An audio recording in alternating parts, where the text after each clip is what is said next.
యెహోవా ఎల్నోస్, క్షమించే దేవుని నామంలో మీకు నా శుభములు.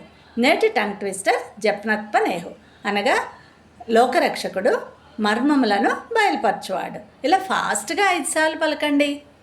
ఆదికాండం 41:45లోనే మచ్చలేని ఈ యోసేపు నిష్కళంకుడైన యేసయ్యకు ముంగుర్తు. ఫలించడి కొమ్మ. యాకోబుకు తన ప్రియమైన భార్య రాహేల్ ద్వారా 91 సంవత్సరముల ప్రాయంలో జన్మించిన జ్యేష్ఠ కుమారుడు యోసేపు. అందుకే యాకోబు యోసేపును అమితంగా ప్రేమించి విచిత్రమైన నిలువుటంగిని పుట్టించాడు. తమ తండ్రి యోసేపును మిక్కుటంగా ప్రేమించడం, యోసేపు తన కలల్లో తనని హెచ్చించుకోవడం నచ్చని అతని అన్నలు అసూయతో యోసేపును చంపేద్దాం అనుకున్నారు. గుంటలో తోసేశారు, చివరకు అమ్మేశారు.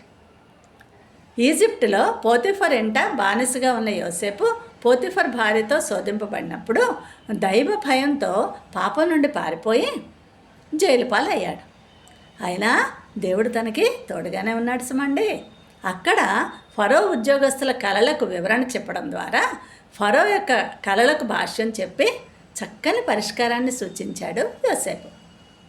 ఇతని వంటి దేవుని ఆత్మగల మనిషిని కనుగొనగలమా అంటూ ఫరో యోసేపును తనంతటి పాలకునిగా హెచ్చించి ఘనపరిచాడు.